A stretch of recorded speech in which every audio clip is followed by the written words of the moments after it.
Sometimes grief gets stuck, not because you're doing anything wrong, but because it's just too painful to face. So it gets avoided, pushed down, or numbed out. And while that can all help you in the early days, over time, it can stop you from working through the loss. Now, some people call this delayed or blocked grief. What that basically means is that the feelings don't disappear, they show up in other ways instead. So here are 8 signs that you might not be coping with grief. Number 1 is avoiding anything that reminds you of the loss. At the beginning, avoiding reminders is completely understandable because it's just so painful. But if weeks or months have passed and you still can't look at photos, visit certain places, talk about the person, or even say their name without breaking down, then that might be a sign that you're protecting yourself from it really quite heavily. Now, avoidance definitely helps reduce the pain in the short term, but in the long term, it can slow down healing and keep everything paused. Number 2 is constantly keeping yourself busy. So you might be throwing yourself into work, household chores, social activities, or other distractions. Anything you can think of to stay busy so that you don't have to sit still with your thoughts and feelings. Now, staying busy can help in small doses, but if you feel uneasy whenever things go quiet, it might be worth asking yourself if there's something underneath all of the busyness.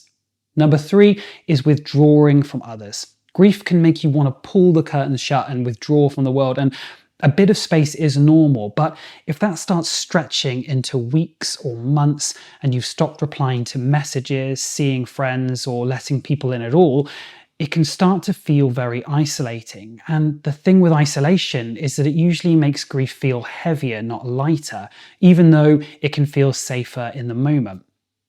Number 4 is feeling stuck in anger or blame. Again, anger is a completely normal part of grief, but if you find that a long time later you're still stuck in it, whether that's anger at other people, doctors, yourself, or just life in general, it might be a sign that there's a deeper pain underneath all of that hasn't had the space to come out yet.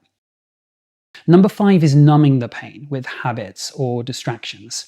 Sometimes grief feels just so overwhelming that we might try to shut it down through distraction or numbing. So that might be alcohol, shopping, gambling, overworking, scrolling through social media, anything that helps take the edge off it and keeps your mind occupied. Now, while these behaviours can definitely bring temporary relief, if they start becoming your main way of coping, it doesn't resolve the underlying pain and can actually create new difficulties on top of it. Number 6 is getting stuck in guilt or self-blame. A lot of people replay events over and over, focusing on what they should have done differently.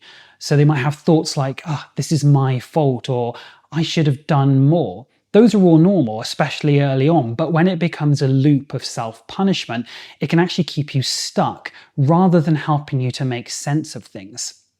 Number 7 is feeling like your life is on pause. After a loss, it's normal to feel like the world has stopped for a while, but if months or even years later it still feels like you can't really move forward, like you're existing rather than living, then that can be a sign that grief is holding a really tight grip. Number 8 is feeling emotionally numb or disconnected. Not everyone experiences grief as sadness. Sometimes it's more like feeling blank, detached, or like you're just going through the motions. And while that numbness can be protective in the short term, if it sticks around for a long time, it can be a sign that your mind has had to shut things down in order to cope. So if you're watching this and thinking, yeah, a lot of that sounds familiar, firstly, try not to judge yourself. Delayed or blocked grief is often the mind's way of protecting us from emotions that feel really overwhelming. But grief can be processed at any stage, even years after a loss. So here are a few ways to start. 1, give yourself permission to feel. Many people believe they need to stay strong, keep busy, or avoid painful emotions. But in reality, grief often begins to move when we allow ourselves to acknowledge what we're feeling without judging it. And you don't have to force the emotions either. Even just noticing what's there without pushing it away is a start. 2, talk about it if you can. Sharing memories, thoughts, and feelings with someone you trust can help make grief feel less isolating. Sometimes saying things out loud helps us process experiences that have been locked away for years. 3. Write it down if talking feels too much. Journaling can be a really powerful way to explore emotions that feel difficult to express. You might write about what you miss most, things left unsaid, or feelings you've been avoiding. There's no right way to do it. The goal is simply to give your grief a voice. 4. Notice if you've been numbing things. Notice, not judge it. If you've been relying on distractions like work, alcohol, or social media to avoid difficult feelings, try creating a bit of space where you don't distract yourself quite so much. 5. Allow yourself to remember.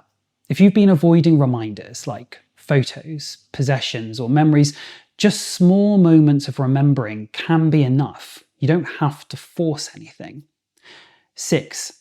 Take care of your body where you can. The thing is, grief affects both the mind and the body. Sleep, movement, healthy food and routines can all make it easier to cope with difficult emotions. 7.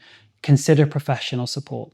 Talking to a therapist or counsellor can provide a safe space to process emotions and help you work through obstacles that may be keeping you stuck. 8. Be patient with yourself. There's no timetable for grief. And healing doesn't mean forgetting, getting over it, or no longer feeling sad. It's about learning how to carry the loss while living your life alongside it.